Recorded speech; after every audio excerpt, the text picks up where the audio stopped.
Welcome to the regular council meeting of Tuesday, February 18th, 2025 at 4:40 p.m. in council chambers and via Zoom.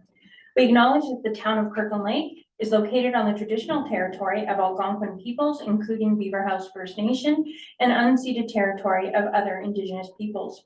We recognize the presence of the Algonquin, Anishinaabe, Ojibwe, Cree, and Métis people in our community since time immemorial and honor their stewardship and care of these lands.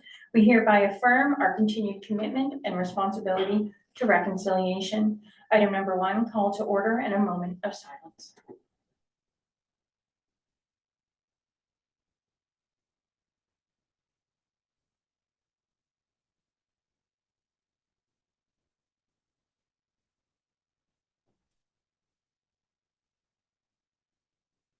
Item number 2, approval of the agenda as amended due to the request of presenters to defer the delegation for this evening. Moved by Councillor Ranger, seconded by Councillor Owen. Be it resolved that the agenda for the regular meeting of council held on Tuesday, February 18th, 2025 be approved as amended.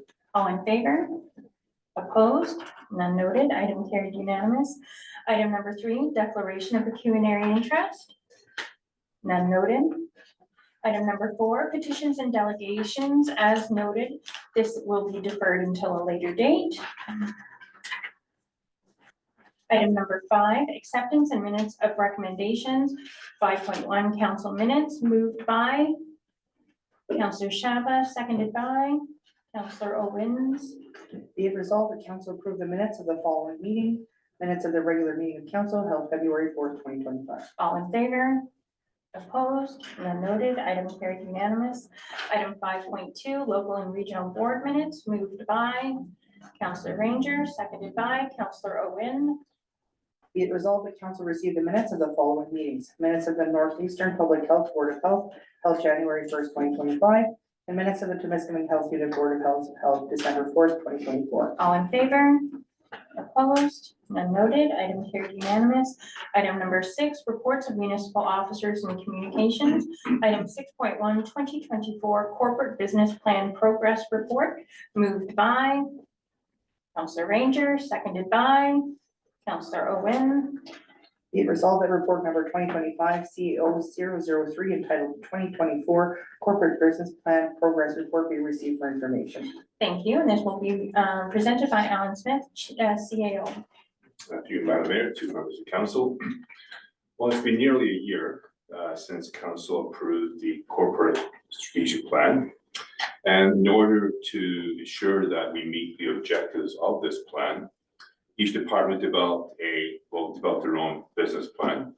When all put together, compiled, formed the 2024 corporate business plan, which informed the budget, thus making sure that the projects undertaken in 2024 met the objectives of the corporate strategic plan.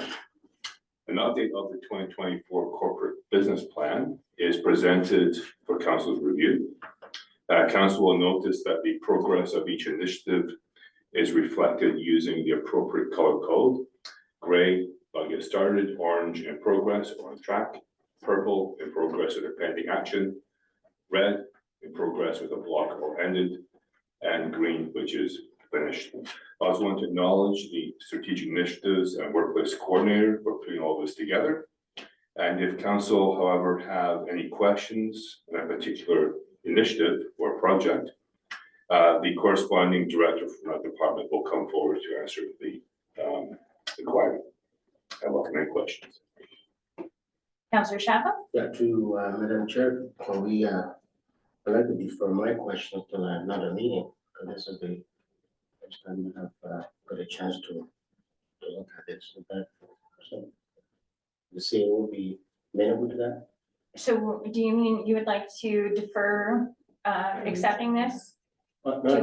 Well, we can accept it, but if I have any questions, I'd like to maybe, I don't have questions at the moment, but I haven't seen it in its entirety. So I'm just saying, what's the process of deferring?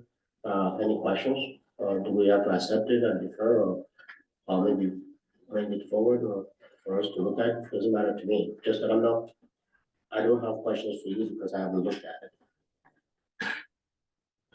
Okay. Sorry, I apologize. So just for clarification, so you weren't able to read the document That's when it correct, was sent? Yes, Okay, So send me questions.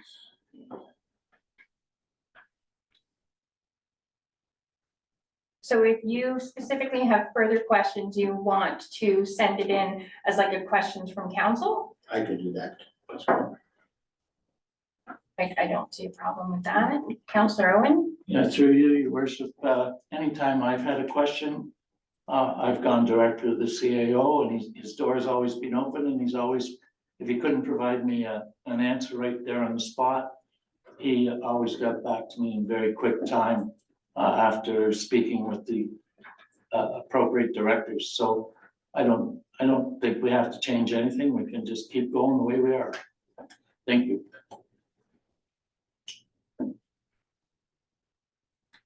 Any questions about this report from any other member of council? Counselor Owen? Through you, Madam Mayor, to the CEO, when I did the first read of this on Friday when we got it, something caught my attention and I can't find it again. Had to do with the software to track and manage the fleet. And there was a note in here, and for the life of me, I've gone through, I don't know how many times, cannot find it again, where it says it's being, we're not doing it anymore. Blush to you, Madam Mayor. This is something that I have a big conversation with the director, and this is something we're going to do. Okay, so therefore, What page was it on? I- Forgive me, I read the document, like I read it several, it's just, I can't find it again. I wouldn't be able to I tell you will- the specific page I'm trying to either, find yeah. it, but I can, this is, we are looking into that and it will be done. Okay. Yeah. Perfect, Okay. thank you. So, sorry, so just as clarification, Counselor Shabbat, do you want this report to be brought back again for further discussion? Tonight, we're only being asked to accept it for further information, for information purposes. So do you want it to be brought back for like a fulsome discussion?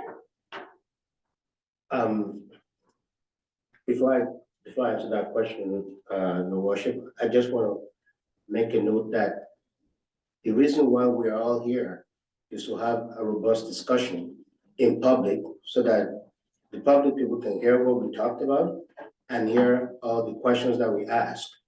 I mean, I have no problem going to the CEO's office to say, well, okay, here are my questions, and that's all there is to it.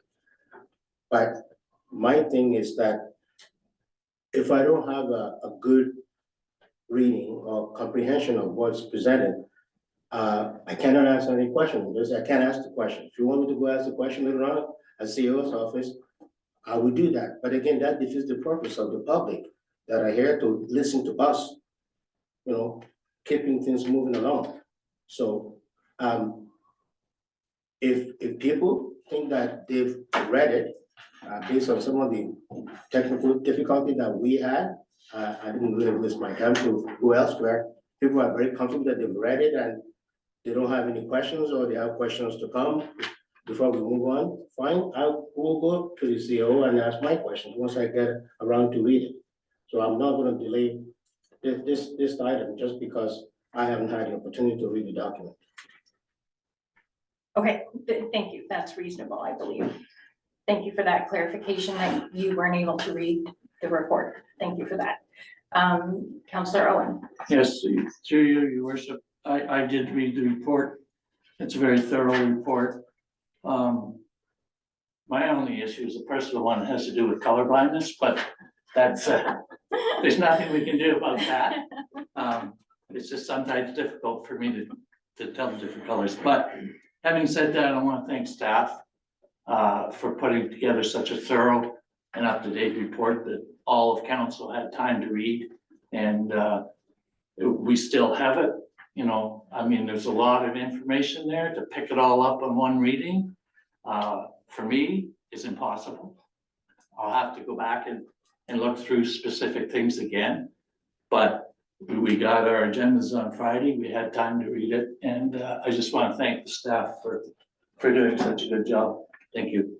Absolutely, thank you, council. I do, for my part, in closing of the conversation, want to thank staff. I really do think that there's some wins in this document, and it is nice to be able to present those wins to the public so that they can measure along with council how we are progressing as a municipality. So we do appreciate this. This is something new to this term of council, and I really do believe that it is making the public aware of our successes and our ongoing challenges as well. And, you know, when we talk about transparency and accountability, these kind of documents certainly provide that to the entire community and give us the opportunity to ask questions at this table, as Councillor Shabba said. So that being said, all in favor of accepting and opposed? Item carried by majority. Item number 6.2. Lawn watering, water use restrictions, moved by Councillor Owens, seconded by Councillor Owen. Be it resolved, the report number 2025 PW 001 entitled lawn watering water use restrictions be received, and that council approves the proposed outdoor watering schedule as presented. And finally, that the respective bylaw be brought forward for 3 readings on March 4th, 2025. Thank you, and this item will be presented by Director of Public Works, Mr. Forte. Thank you, sir. Madam Mayor and Council. In March 2024, a motion was presented to Council which expressed concerns over the water loss of the town's water distribution system. The motion spoke to potentially introducing a lawn watering schedule with intentions of reducing water usage. There's a lot of municipalities that have implemented outdoor water use restrictions as a standard practice to promote conservation and ensure sustainable water management. We recommend following a very similar approach for Kirkland Lake. To address this, the proposed bylaw would limit outdoor watering from 6 to 9 a.m. and 6 to 9 p.m. daily with an odd and even address system to distribute usage fairly.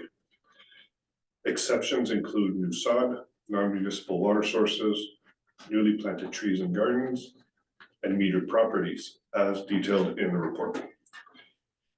Enforcement will focus on public education and a set fine schedule as a last resort.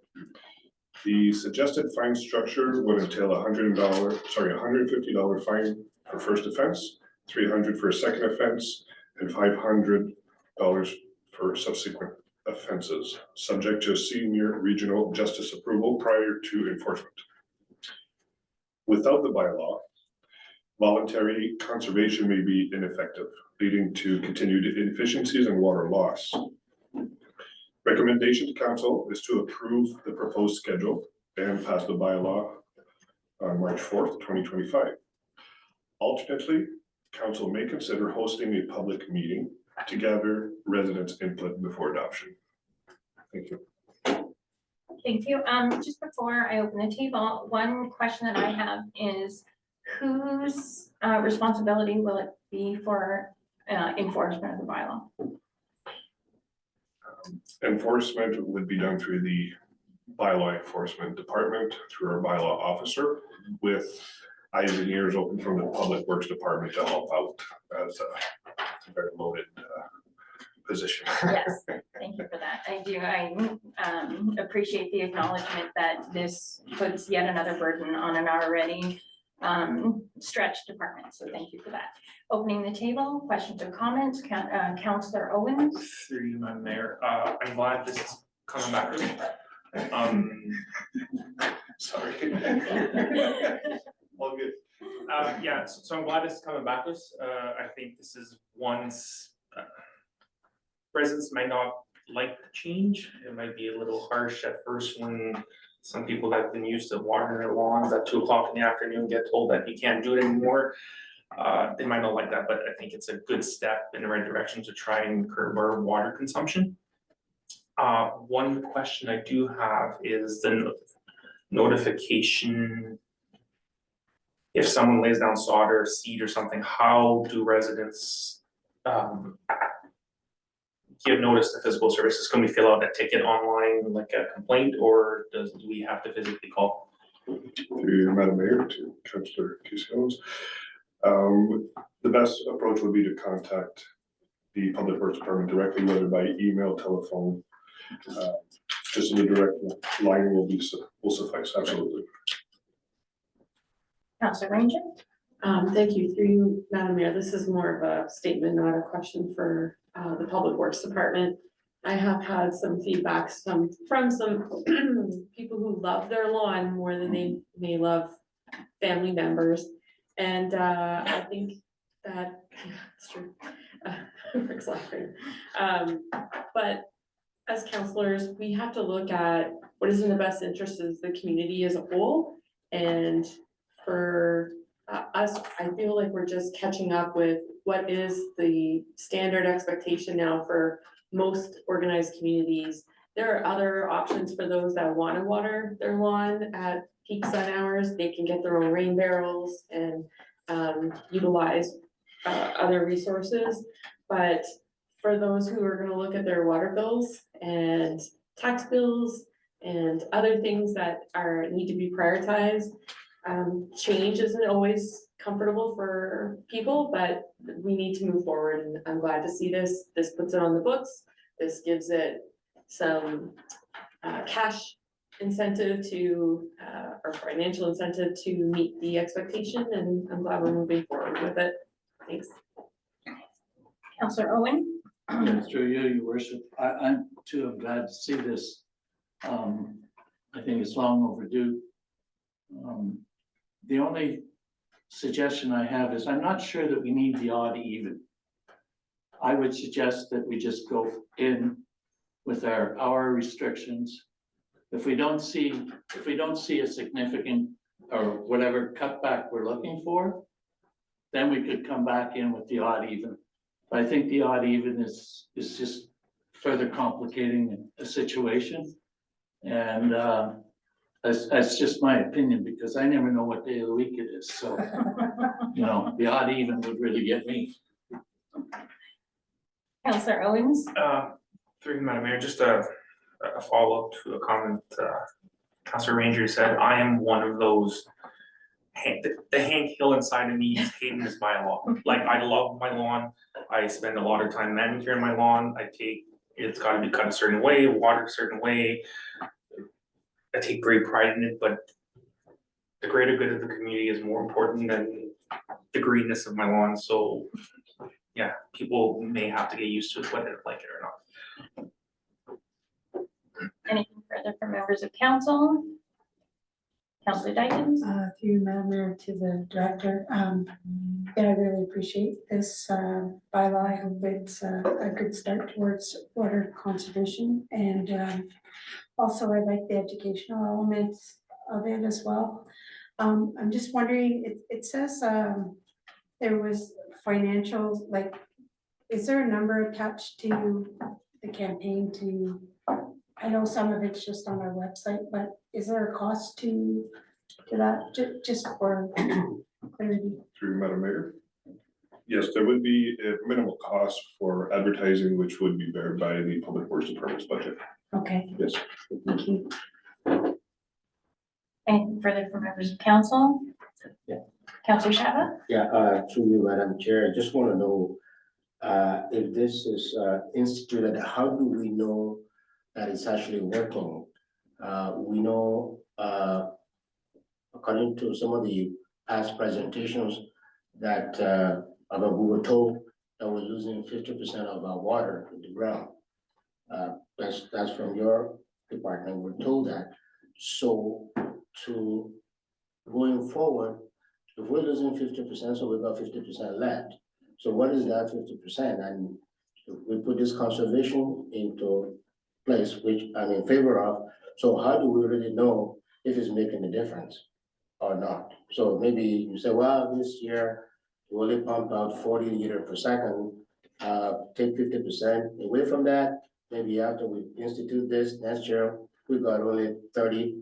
Just how do we know? How do we know if it's good to have it in place, but we have to know that it's actually working, is helping us. How do we know?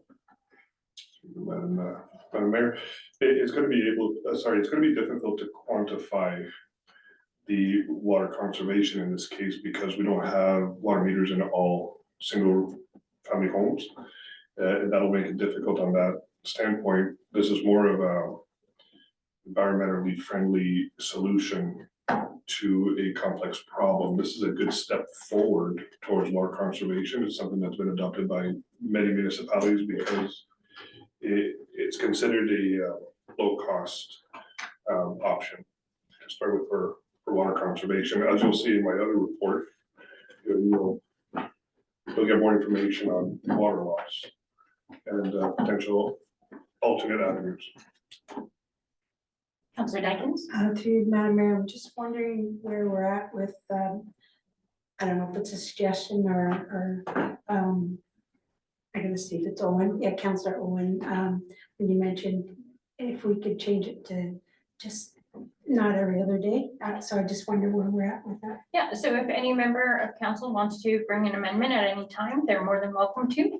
Yeah, otherwise the conversation rolls on. Sure. Also, Good job.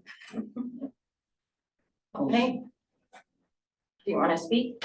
Oh, there's an You have amendment to, on, like, there's an yeah. amendment on the floor, so I Exactly. can't speak about what I was Yes. going to speak about. Thank you, your worship. Yes. No, that's So we're fine, gonna- that's fine. Yeah, So amendment on the floor, moved by Councillor Rick Owens, seconded by Councillor Dolly Dykens.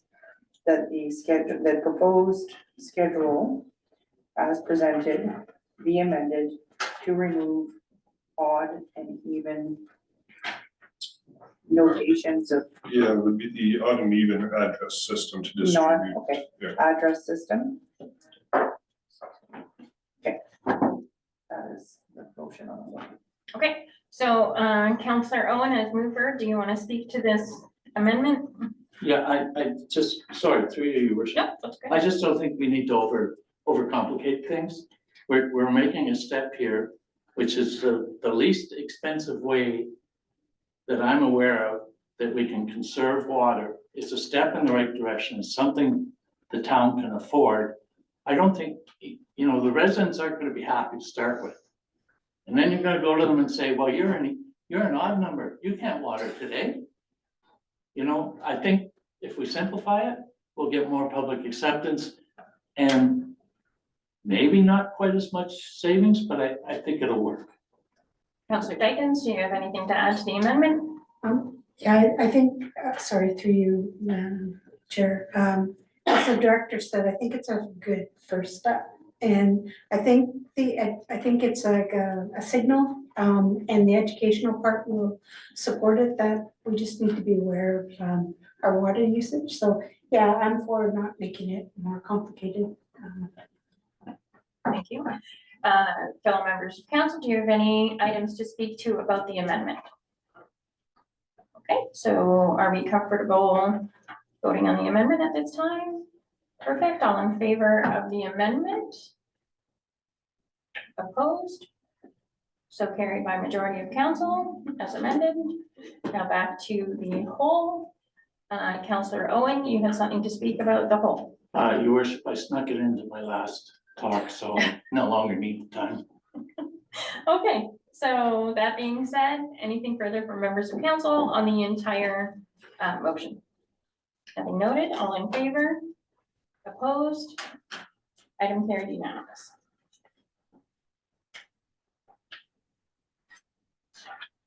Item number 6.3, water meters, new construction builds, moved by Councillor Ranger, seconded by Councillor Owen. Be it resolved that report number 2025 PW 2 entitled Water Meters New Construction Builds be received for information. Thank you. And again, Mr. Forte, you may proceed. Thank you, Madam Mayor, Council. Similar to my previous report, a motion was presented in March 2024 expressing concerns over the town's water distribution system and water loss. The motion spoke to water meters as a means of water conservation and asked staff to investigate the possibility of metering all properties and new construction builds. In Kirkland Lake, commercial properties and multi-residential properties are already metered, but single-family residences are not and operate on a flat rate water billing system. Adding water meters to all existing single-family homes would offer significant benefits in tracking water consumption. However, municipalities do not have the authority to impose it on existing homeowners without legislative change or homeowner consent. They would have to voluntarily agree to install meters at their own cost with potentially minimal benefits, reducing the likelihood of widespread voluntary adoption. For new construction of single-family home, for which we only average about 1 or 2 per year, adding a water meter could create disparity or unfairness between new and existing homeowners. New homes would be subject to metered billing, while older homes would continue under the flat rate system, leading to potential inequities in water costs among residents. On the other hand, if a whole new subdivision was constructed, metering could be beneficial, with the option of either metering all homes or adding 1 single meter for the entire subdivision, which would help water tracking. This said, there are other factors to be considered for water loss and water conservation. The town's water distribution system has 36 dead-end bleeders that are active year-round. These bleeders are essential to keep the water potable and to maintain chlorine residuals within the system. However, they use a significant amount of water. There's newer technology available to counteract this issue.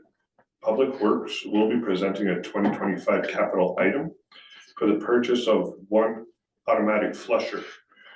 This is a unit that operates on a timer, which could potentially reduce water waste significantly. And we would test this out for a period of 1 year, see if it's worth investing any further in these types of units. Other bleeders to consider are the in-home residential bleeders that prevent water freezing over the winter months.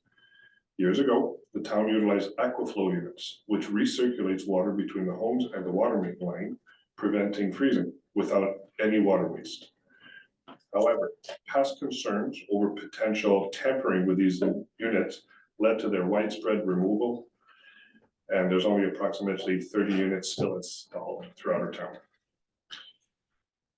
As a result, residents with no aquaflow units were and are instructed to run water continuously during winter months, significantly increasing water loss. To this day, aquaflow units are still considered an excellent option to prevent frozen water lines. If the town were to reintroduce them, user agreements would require significant revisions to include an anti-tampering component and a yearly inspection component. Investigation into enforcement strategies would be required to further deter people from tampering. Lastly, we need to consider the age of our water distribution system. Replacement, rehabilitation of the existing pipes are strongly recommended as an ongoing measure, and our waterworks team is continuously working to develop a stronger leak detection program. Water conservation is challenging, but adding water meters to all properties will not, in any significant way, be addressing the issue of water loss in Kirkland Lake. Thank you. Thank you. Any questions from members of council? Councillor Owens. Through my mayor, thank you for the report. Glad it came back.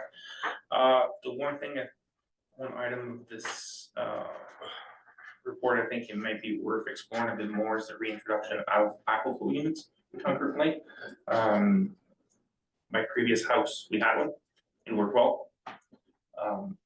Stopped the pipes from freezing. It didn't have to worry about the water overflowing out of a tap at the dawn or whatever. It pumped the water in and out, and I think it'd be something worthwhile to maybe look into for trying to curb our water consumption in the Kirkland Lake. That is definitely something that can be brought forward during notices of motion. 10. Isn't that my mayor? Item 10. Councillor Owen. Yeah, I still have real concerns about aquaflow. I look after a building that had an aquaflow system in it. And when the town decided they weren't going to be used, we took measures on our own to ensure that our water line is not frozen. And in the 10 years that I've been looking after that building, our water line is not frozen without the aquaflow. My real concern is that the legal advice I was given when I got elected to council was that any change you make to the water system that could result in illness or death as a councillor leaves me personally liable, and that there is no insurance to cover that. Aquaflows are very easy to tamper with. And it doesn't matter whether you've got a seal on it saying, don't open it. It's in your house. If you want to do something really nasty, you can open it. And I don't want to be personally liable and lose my house and all my assets because it's easy to be done. I get the seal thing, but if they break the seal, it's after the fact. Like, we can do our inspection, the damage is already done. So in terms of, we have some real inequities in the system the way we have it now. You can have a senior living in a 3-bedroom house with 2 bathrooms, paying the same amount of money as a family of 7 living in a 3-bedroom house with 3 bedrooms, or 2 bathrooms, whatever. So I'm not really concerned about the inequities. We already have it. What I am concerned about is water conservation. And if you're being metered, you're gonna make sure your dripping tap is fixed because you know you're paying for it. Under the system we have now, there's no incentive to fix that leaky faucet. I'm still confident, and I hope it will be during this term of council, that we will be able to make an announcement concerning expansion in residential development. And that we have to start somewhere. We can't force the people who don't have meters to have them, but we can start now if with new development. It's a step in the right direction. Thank you. Thank you. Councillor Ranger? Through you, Madam Mayor, just some observations. I live in an older home that had an aqua that was removed, and have experienced, we don't run the tap, but we have experience with frozen water line because the aqua was removed. So it would be interesting. I didn't know that they could be tampered with until sitting here at council and it was made public, so I'm not quite sure. If somebody had ill intent, they'll find a way to do what they want to do. And it's such a small percentage of possibility. And to Councillor Owen's comment about us being personally liable, there's layers between myself as a councillor and the water distribution, and me being personally liable. It definitely has to be part of the conversation, but I don't think it should paralyze us from looking at what other options are available. And I'm also, as Rick demonstrated, somebody who lives in a home with multiple bathrooms, but there are only 2 adults, and nobody else. So the amount of water, nor do we have a pool or a hot tub or like to water our grass at certain times of the day. So I certainly, as like looking at my own personal situation, if there was an opportunity to bring in metered water, we would probably benefit from it, but it's not attractive in that there is no incentive for me to purchase that apparatus at my own expense when I can just continue to pay the flat water fee. So if there's, maybe a town meeting with the public to bounce around some options, some more information to members of the public, because honestly, if I wasn't sitting here at council, I would know what the status was with, and the comments that you made about metered people versus flat fee, or, I'm sorry, I'm not using the term properly, flat rate, right now is pretty equitable. But where my ignorance lay before coming here was that I would see a significant difference if I was metered based on my situation and how many bathrooms are in my home. So I don't see the immediate need for looking at those who don't have meters right now, but I certainly would want to look at what can we do, because we're an old mining community, and we are not urbanly planned developments such as larger communities in southern Ontario where they have the planning and foresight before large scale suburbans were put in those flat meters, the metered water, or measured water, sorry. So hopefully going further, like as we go forward, if we look at multiple units and multiple urban developments, that those would be looked at for metered water.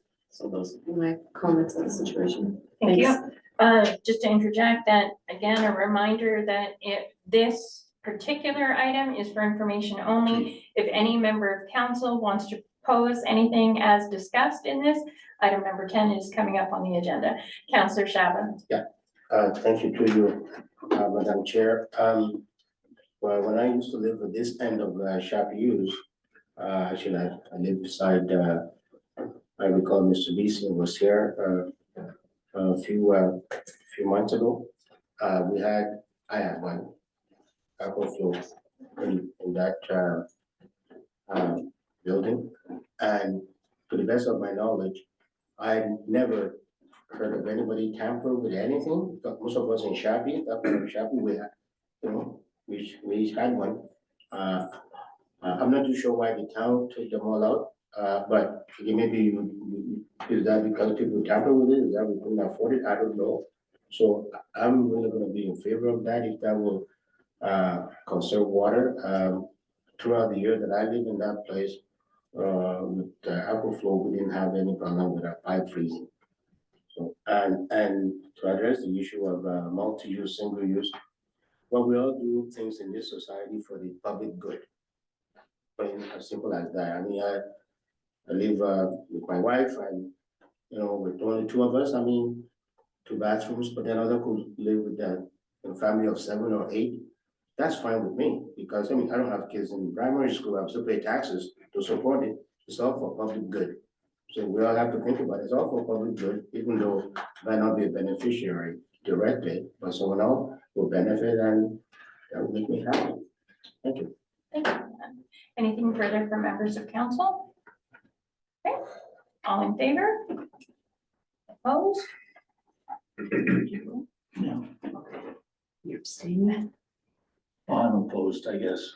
Oh, Just for Stefan, I had to oppose. okay, so item carried by majority of council. Thank you, sir. Item number 7, consideration of notices of motion.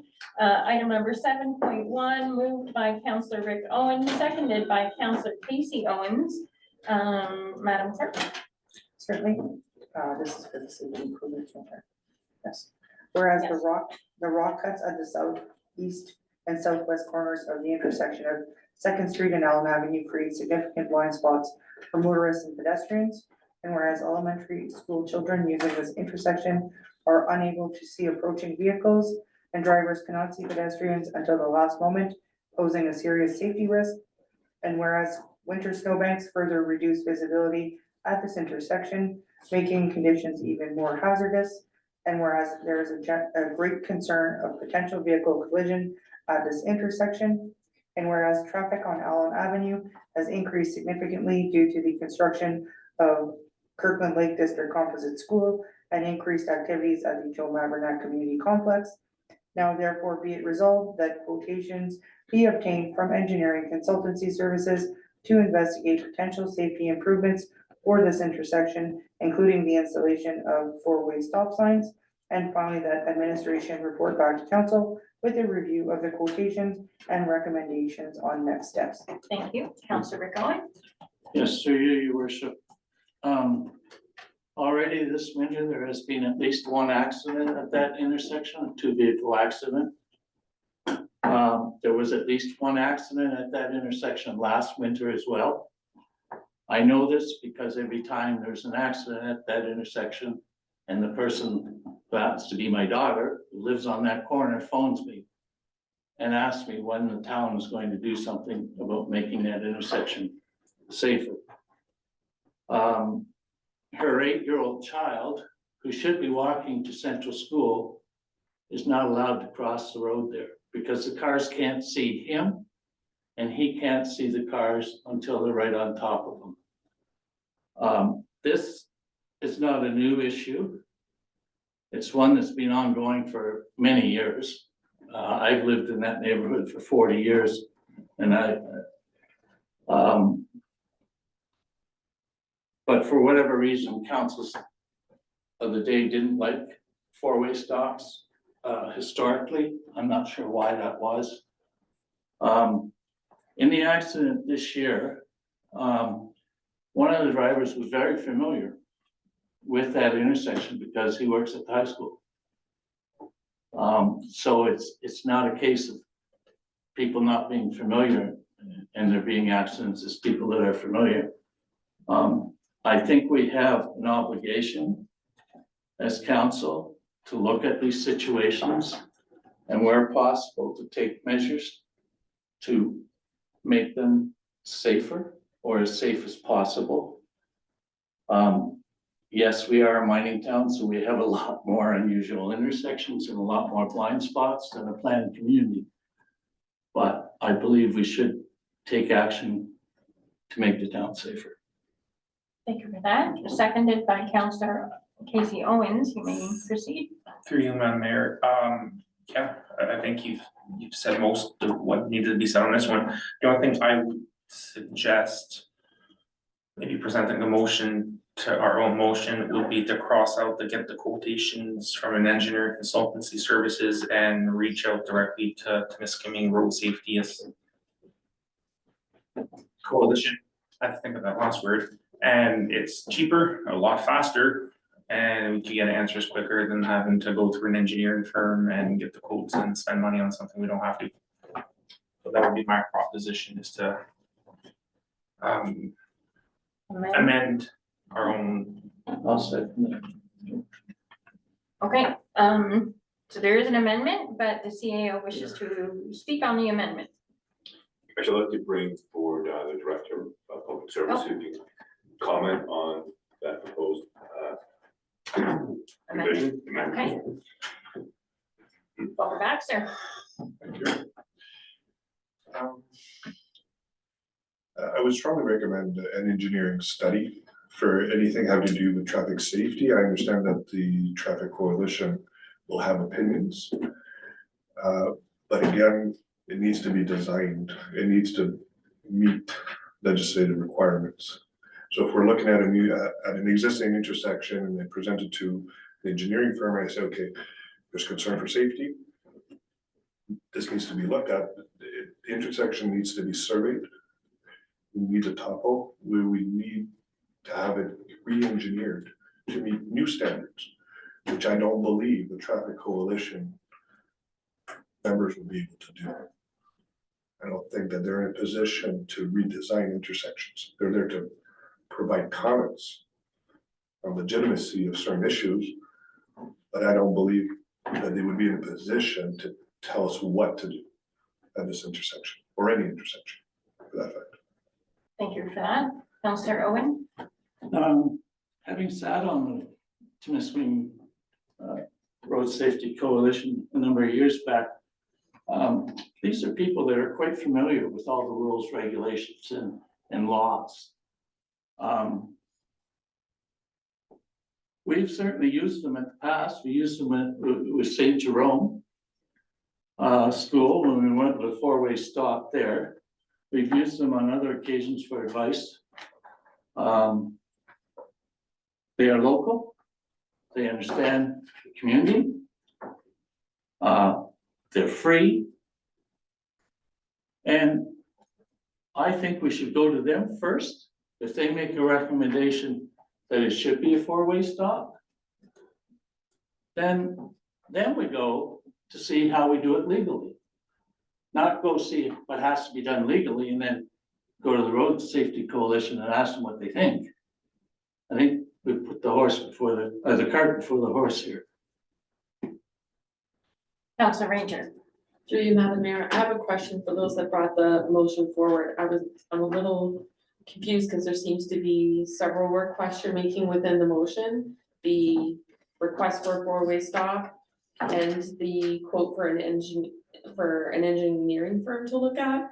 Whereas I would like to see one or the other being requested, because you're actually asking us to vote to approve both of those when we would be looking at what measures we can do at that intersection. Sorry, and I'm sorry, not- Councilor Ranger. So right now, we're discussing specifically the amendment of, using the Timiskaming, Road Do you Coalition. want me to read? Yes. I'll read the amendment because it wasn't read. Okay. Okay, so the amendment was moved by Councillor Owens, seconded by Councillor Owen, that the paragraph now therefore be resolved, that this section, quotations be obtained from engineering consultancy services, be amended to read, reach out to the Timiskaming Road Safety Coalition to investigate potential safety improvements for this intersection, including the installation of four-way stop signs. And the second paragraph be amended to remove a review of the quotations and.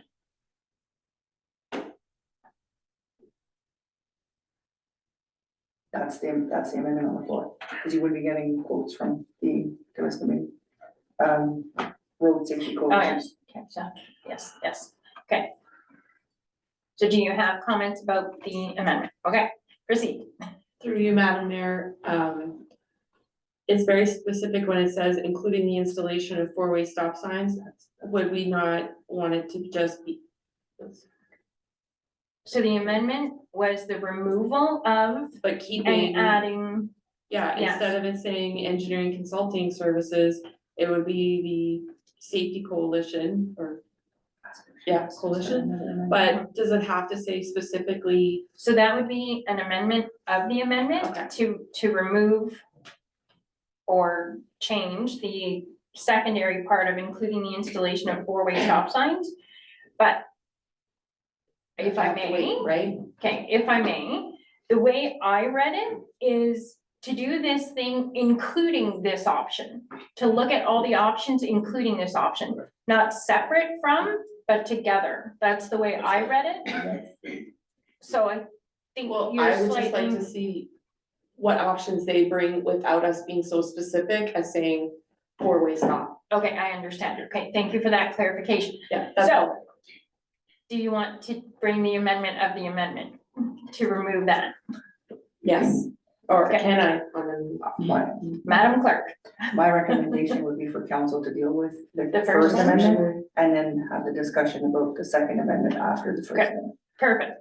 So that being said, we're back to the amendment. Counselor Owens. That being said, as I move around the amendment, I'm so confused now over what was a simple stop sign, now it's turning into a. Can I ask? Can I? I need to ask a question on the original motion that may legitimize or not the amendment. Okay, I'll Can I allow do that, yeah. No, I have it here, I lost my page. So, is it in council's power?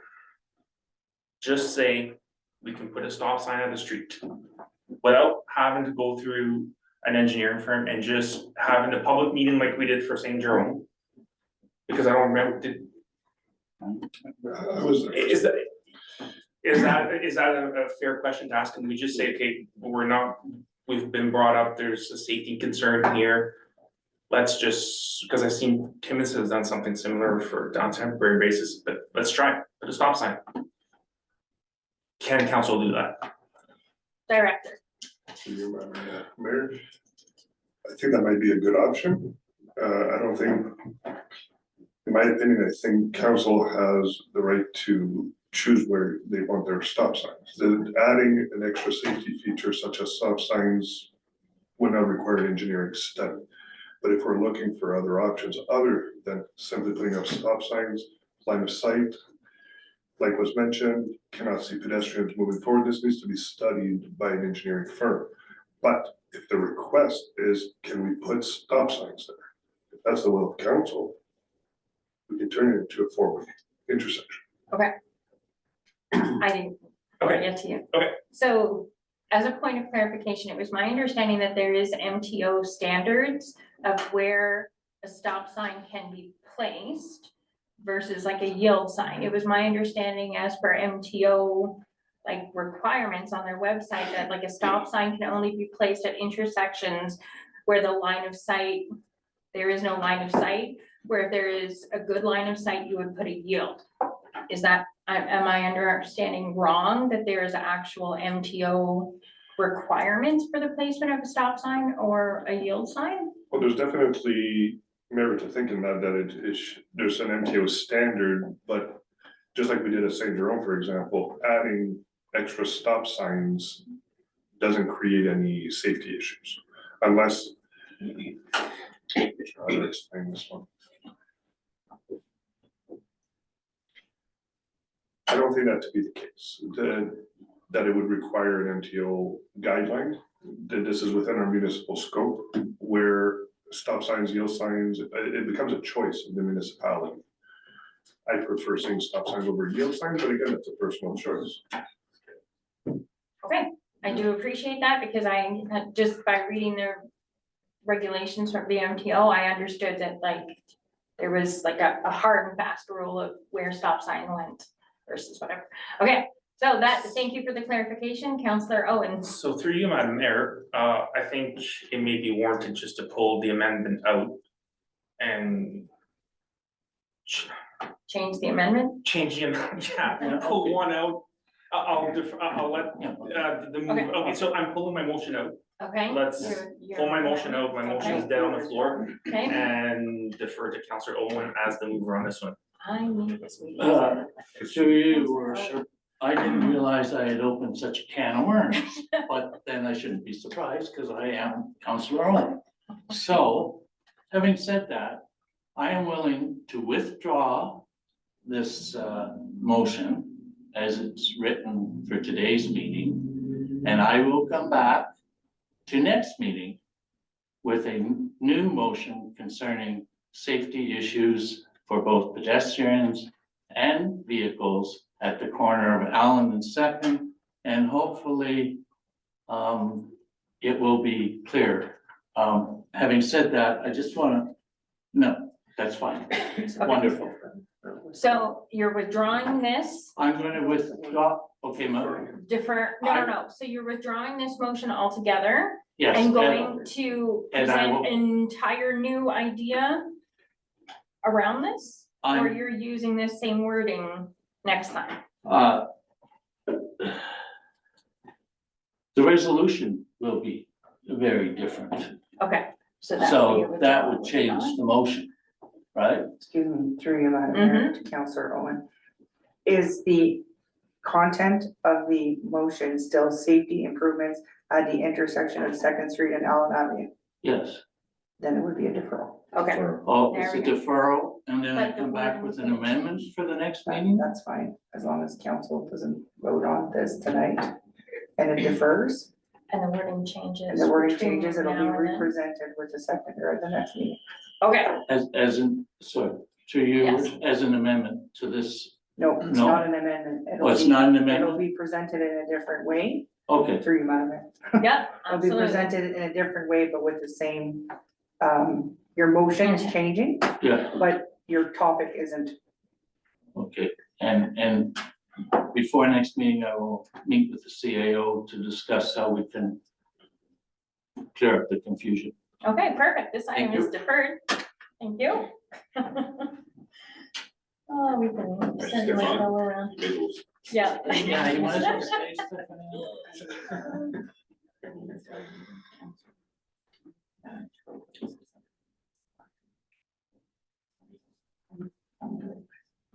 As long as it's a multi-thing, like, then there's no. There's So they no. mentioned all the regulations, I thought this is interesting. It's just a suggestion. Interesting. Okay, item 7.2, Counselor Rick Owen, and seconded by Counselor Casey Owens. Traffic safety study for the intersection of Taylor Avenue, Prospect Avenue, O'Meara Boulevard, and Brookbank Avenue. Clerk. Certainly, moved by Counselor Rick Owens, seconded by Counselor Casey Owens. Whereas the intersection of Taylor Avenue, Prospect Avenue, O'Meara Boulevard, and Brookbank Avenue creates unique traffic conditions. And whereas traditional traffic control measures were not designed to effectively manage the complexities of this intersection. And whereas existing blind spots at this location have contributed to vehicle collisions and frequent near miss incidents. Now therefore be it resolved that quotations be obtained from engineering consultancy services to conduct a study on traffic safety improvements at this intersection. And finally, that administration report back to council with a review of the quotations and recommendations on next steps. Thank you, Counselor Owen. Through you, your worship. This is a unique situation, unique to Kirkland Lake. And a resident had made a suggestion to me that we potentially look into putting up a traffic mirror. This is one where I could be convinced that a traffic engineer or whatever would be of use. Because, I mean, there's traffic mirror seems like it would help, but you gotta figure out the angles, all that stuff, like. And you gotta figure out, so the sun's not reflecting back into the driver's eyes, and there's a lot of complexity to, you can't just put up a pole, put a mirror on it and say, wow, we've fixed, or we've made it safer. But I would also like to get input during the process from the Temiskaming Road Safety Coalition as well. But I think this is another case where everybody's accepting the fact it's not a good intersection. But nobody's been able to come up with a way of making it safer, and at least we can investigate and see if we can make it a little safer for everybody. Thank you, Counselor Owens. I wasn't the original mover, so I don't have, so I agree, it's a. Yeah. It's a original or creative intersection, if you want. Yes. If it was, you know. Counselor Shava. Yeah, thank you, Madam Chair. That intersection, well, I know it very well. And I recall a few years ago, there was a discussion, I wasn't on council then, about that particular intersection. The traffic used to be on Duncan, north south, flow right through, no stopping, and then there was a recommendation to move that traffic flow through on O'Meara, and then stop sign on Duncan, which is what we have now. So, Director, I mean, can you, I mean, we must have done a study, but before that change was made, is there in future that we can at least get a sense of that study? Because now we're back to this now, saying that it's not safe at all. So I just want to know if you have that. If you don't, that's fine. But it used to be you go through Duncan, you don't have to stop. You're coming from O'Meara, you're going south, you have to stop. But they switch it because it's going to be safer. So now we're hearing it's not any safer. So. Through you, Madam Mayor, those changes must have been before my time, Yes, unfortunately. indeed, yeah. So I'm not familiar with We any. did me too, council, yes. Correct. I just want to know what led to the changes where the host change was not made at that particular time. Now we're back at it now. Thank you for that. I'm sure CEO has noted that there was a previous thing, and we'll go through historical documents to find that. Perfect. Counselor Ranger. Through you, Madam Mayor, I like to work with hard data, and I'd actually like to see the report, like if there's a police tracking of how many incidents are at that intersection. It's perceived as being at more risk or at danger, but at the cost of getting engineering, and I will agree with Counselor Shaba that clearly there was work done in the last 15-20 years at that intersection where they switched it from Duncan to where the stop sign. There was also a very active pub that was there as well, which made it challenging for people who were parked illegally or were picking people up. And now we have the challenge of the 24-hour store, so that drives traffic in a certain direction or for parking. So I'm just concerned about the pay, like the fee of bringing in an engineering firm to hear that, you know, this is a mining town and we have weird roads because they just slap things down where they needed to. And really, we'd have to also consider maybe pathways for the fire department as it's currently located at the top of that hill, which adds another element. So I'm comfortable moving forward if I could statistically see that we have a larger than any other intersection traffic incidents going on in that intersection. Otherwise, I'm not comfortable spending money with an engineering firm. It's an issue that we have, absolutely. I just think we might be creating a mountain out of a molehill. Thank you. Counselor Owen? Yes, through you, your worship. Police statistics do not catch near misses. And anytime you have that many streets coming together and you have a blind spot, there will be near misses. Personally, the way I look at it, safety is optimal to Kirkland Lake residents. We had a new suggestion thrown in from a resident who moved here 3 years ago. And it's a suggestion that's used, is commonplace in many European countries. And if there is potential to make this safer, I think we should go ahead and look at it. Otherwise, we're just burying our heads in the sand and saying, well, it's an interesting intersection with 5 streets coming in and there's nothing we can do. I happen to think we can do something. Anything further from members of council? Amendments or suggestions? Counselor Owens? Madam Mayor, I think it's warranted to go see what data we may have on this intersection. Like Counselor Shaba suggested to go have a look if we have access to the original documents that said why they decided to flip it around the way they did. And is there data on actual accidents at that intersection before we move forward with requesting an engineering study? I mean, you can modify the intersection all you want. I was driving through there last week, I got cut off by a white pickup truck very rudely, and it happens. He had the stop sign, I didn't, he just went, they decided that they had the right of way. So it happens, accidents happen. So what I'm hearing from the table is possibly that there is an addition or an amendment or. Oh, yeah, so.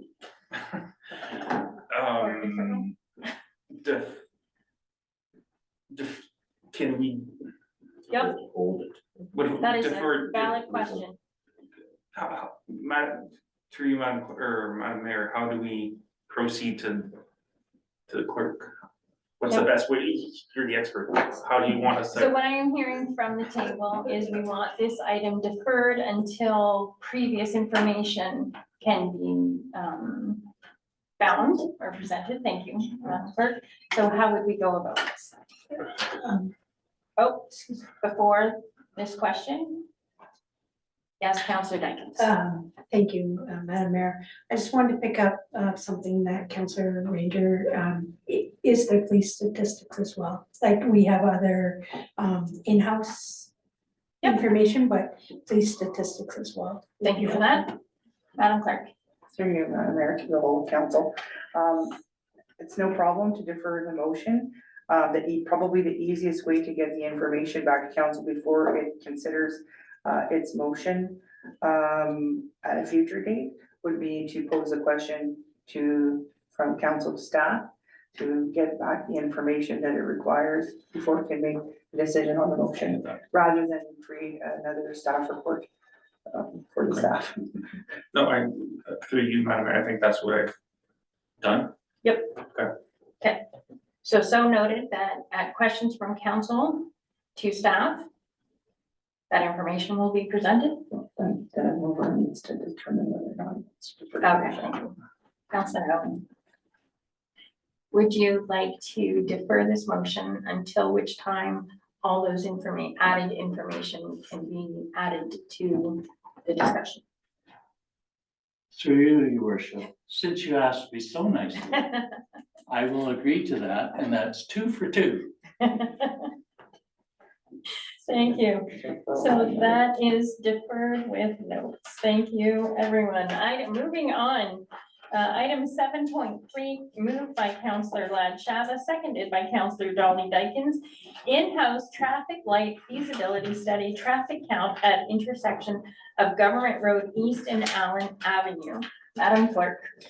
Moved by Councillor Lad Chava, seconded by Councillor Dolly Dykens, whereas the intersection of Allen Avenue and Government Road East has experienced consistently high traffic volumes over the years. And whereas Allen Avenue serves as a primary access route to residential areas, the community complex, local high school, ball and soccer fields, resulting in significant vehicular and pedestrian traffic. And whereas the high traffic volume at this intersection has led to frequent near-miss incidents involving vehicles, school buses, and pedestrians, particularly when making left turns from Government Road East onto Allen Avenue. And whereas the absence of traffic signals at this intersection raises ongoing safety concerns for all road users.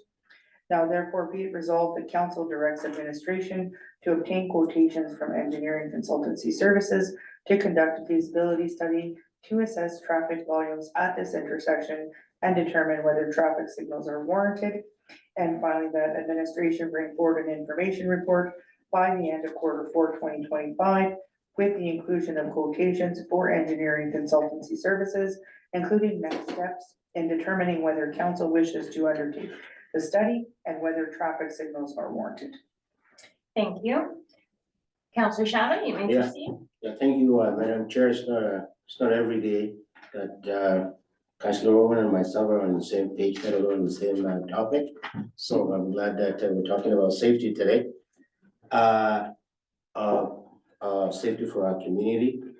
This is a very important intersection. As you know, as been stated, people travel that intersection to community complex and high schools and all of that stuff.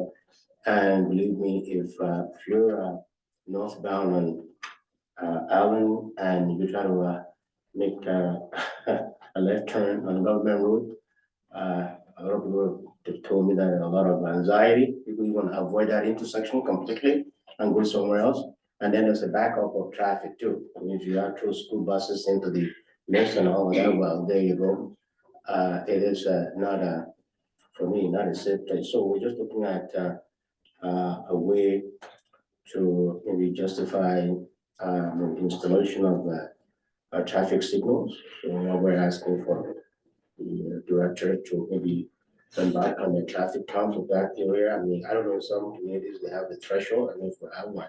But I mean, at least we can come back and discuss that and see if there's a need for that or not, maybe that other option. But I do know, by looking at this intersection, I look at it, by looking at it, it comes to me that what the options that are actually there, they're not really viable. Well, we can't put a roundabout there, totally out of the question. So I don't know if we want to put a three-way stop signs, then you get into the people have to slow down on Government Road.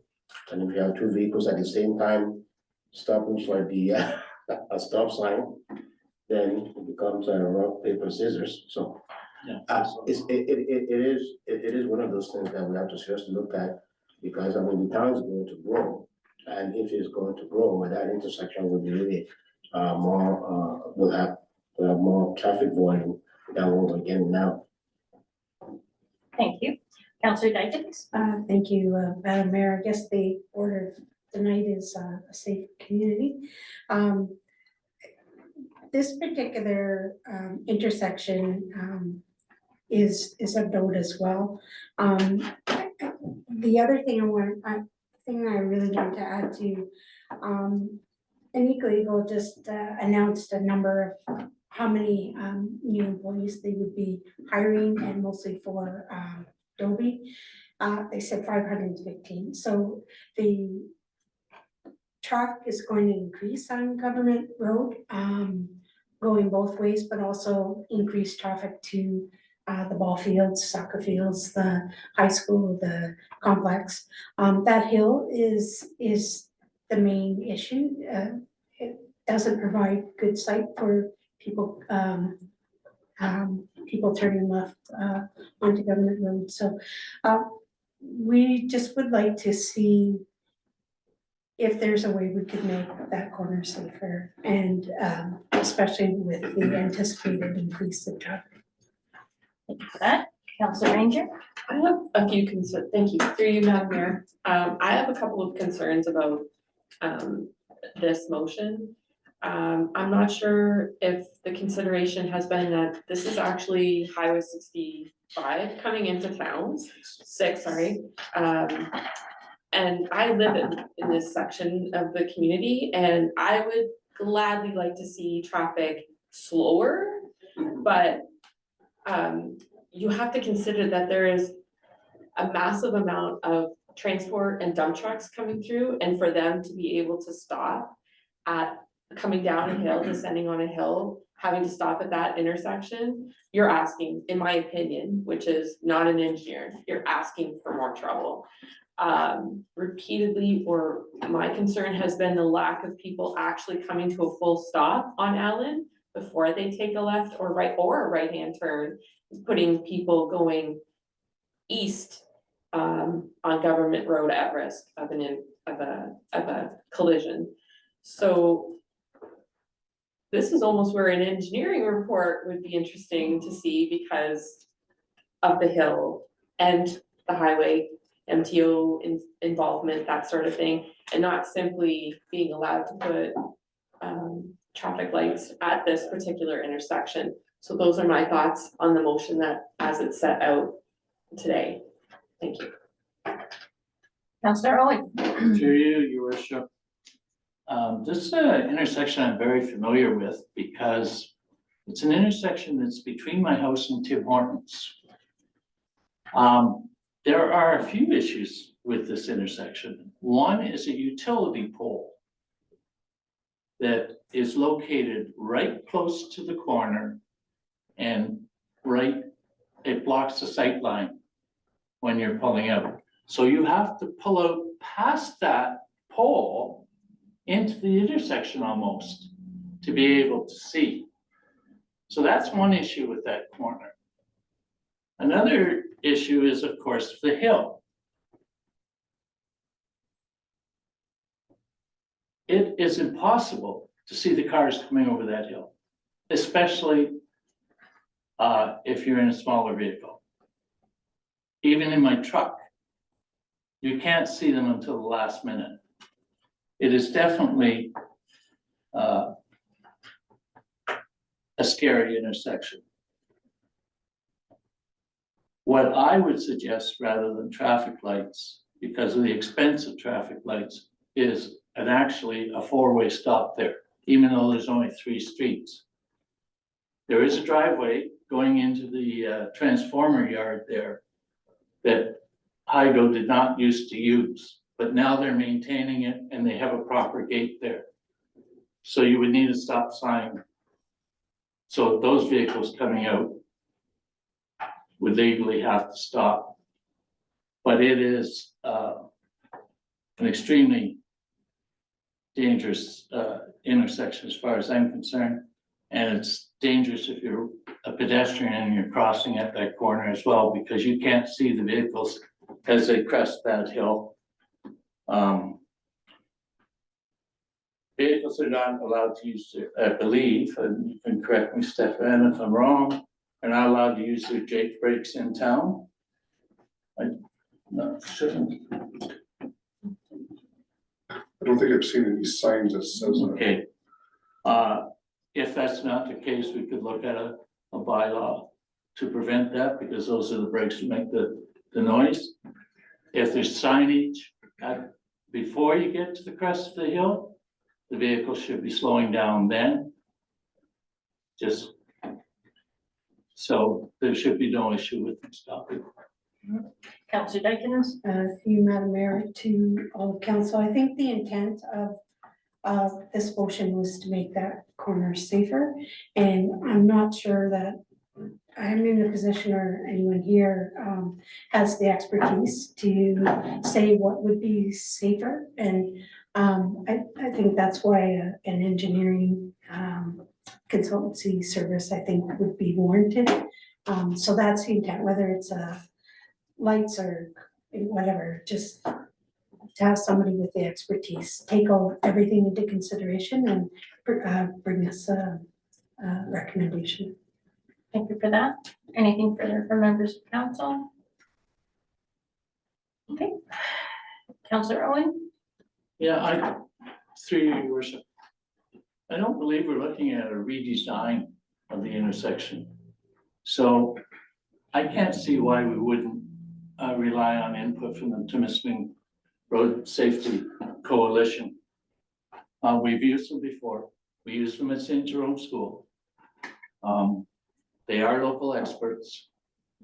So I'm not sure paying an engineer when we're not looking at re-engineering the whole corner is necessary. CAO Smith? Thank you, Madam Mayor. I understand your comments, Councillor. However, after talking with the director on this particular intersection, it's his professional opinion that given there is a variety of options out there, but we do need to conduct an engineering study to make sure we're going down the right road. I'll just ask Stefan to maybe elaborate a little bit. Through you, something to remember is that, yes, our connecting link is an actual highway, it's Highway 66. Any changes that would be brought forth to that intersection needs to come with signed engineering drawings, which coalition will not be able to produce. Yeah. Thank you for that clarification. Anything further from members of council? Nothing noted. All in favor? Opposed? Item carried unanimous. Thank you, everyone. Item number 8, introduction, reading, and consideration of bylaws. 8.1, bylaw number 24-007, executing TPA for MCRT, moved by Councillor Owen, seconded by Councillor Shava. Be it resolved that the following bylaw be read, numbered, passed, signed by the mayor and municipal clerk, and sealed to corporation be affixed thereto. Bylaw number 24-7, being a bylaw authorizing the execution of a transfer payment agreement with His Majesty the King and Right of Ontario, as represented by the Minister of the Solicitor General for the 2024-2025 Mobile Crisis Response Team, which is MCRT Enhancement Grant. All in favor? Opposed? None noted. Item carried unanimous. Item 8.2, bylaw number 24-008, bylaw water and wastewater rate schedule, moved by Councillor Owen, seconded by Councillor Ranger. It does appear that the treasurer, Mr. Lloyd Crocker, will be speaking to this item before the vote. Madam Clerk? Be it resolved that the following bylaw be read, numbered, passed, signed by the mayor and municipal clerk, and sealed the corporation be affixed thereto. Bylaw number 24-8, being a bylaw to set the municipal water and wastewater rates for 2025 prior to the adoption of a budget. Thank you. Mr. Crocker, go ahead. Madam Mayor, through you to all of council. This is an oversight on my part. I didn't realize that we couldn't bill water until such time as the 2025 water and wastewater rate bylaw had been passed. I had assumed it would be covered through the budget process. So it's an oversight and an error on my part. So we're recommending that we pass the 2024 rates on an interim basis until we get the budget process finished with a new water and wastewater rate built into that. I apologize for that. Any questions from members of council? Nothing noted. Thank you for that notation. All in favor? Opposed? Item carried unanimously. Item number 9, questions from council to staff. One submitted from Councillor Casey Owens. Request for update on fire hall RFP. Madam Mayor, members of council. So actually, late last week, we did receive the draft of the fire hall feasibility study. And so staff, we are currently reviewing that document. And we will then submit any changes back to the consultant. We're looking at bringing it to council with a presentation from the consultant. Be realistic after the budget. So we're looking at, say, mid-April. Okay, so it all depends on the budget goes, but so that's where it is. And so we have received that draft and we are reviewing the near 100 pages of verbiage. Thank you for that. Councillor Ranger. Thank you through, Madam Mayor, to CAO. I didn't see it in the business report under the fire department's tasks for this year. Should it or could it have been put in things that they're currently working on? It just wasn't part of their projects. To Madam Mayor, we're currently working on the 2025 corporate business plan, and that should be stated there that we bring it to council. I would have to check with the 2024 update, but Thank you. Anything further from council on that item? Nothing noted. Do not accept. Okay, moved by Councillor Owen, seconded by Councillor Owen.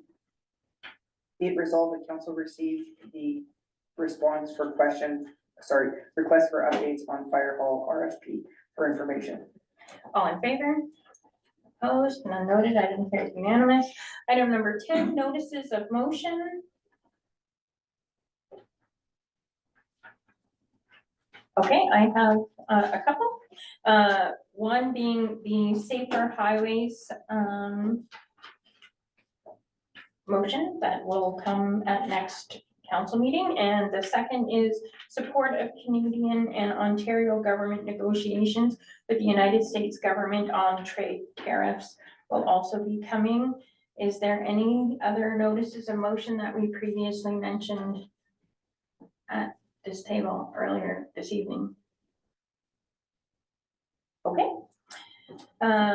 Moving on, item number 11 to councilors' reports. Does any members of council have any events, activities, or committee meetings that they wish to report on this evening? None noted. For my part, I just have a quick one. A reminder that March will be Epilepsy Awareness Month. And thanks to community member, Ms. Nicole Barker, each council member, CAO, and clerk have been given a purple ribbon pin to wear during the month of March to help raise awareness as per the proclamation that will be coming up shortly. So that is all from me. Madam Clerk. Oh, sorry. Moved by Councillor Dykens, seconded by Councillor Ranger. Be it resolved that the verbal updates from members of council be received. Thank you. All in favor? Opposed? None noted. Item carried unanimous. Item number 12, additional information, which is the proclamation.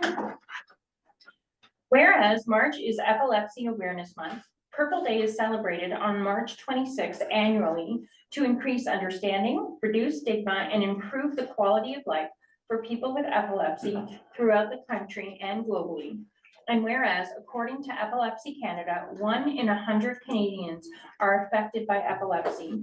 And whereas epilepsy affects over 95,000 people in Ontario, with 30% living with uncontrolled seizures and 6,000 new diagnoses every year.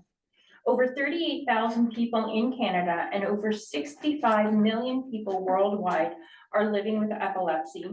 And whereas the onset of epilepsy can occur at any age and any stage of life and does not discriminate.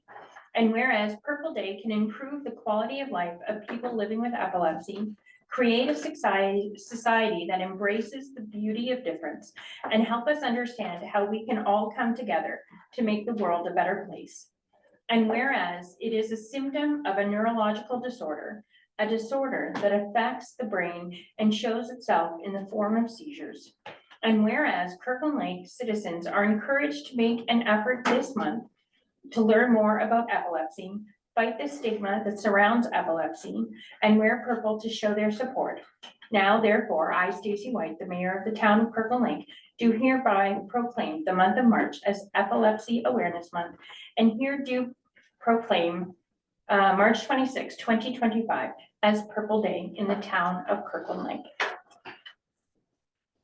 Moved by Councillor Ranger, seconded by Councillor Owen. Be it resolved that council sanction a proclamation for Epilepsy Awareness Month, March 2025, and Purple Day, March 26, 2025, in the town of Kirkland Lake. All in favor? Opposed? None noted. Item carries unanimous. We'll now take a recess before 10 minutes before moving into council.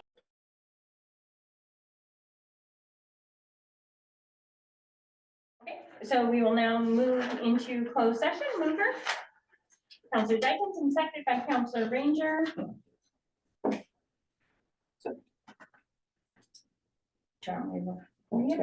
Be it resolved that council adjourn in camera pursuant to section 239(2) of the Municipal Act 2001 as amended to discuss personal matters about an identifiable individual, including municipal or local board employees at 6:19 PM for the following reason. Item 13.1, annual CAO performance evaluation. All in favor? Opposed? None noted. Item carried unanimous.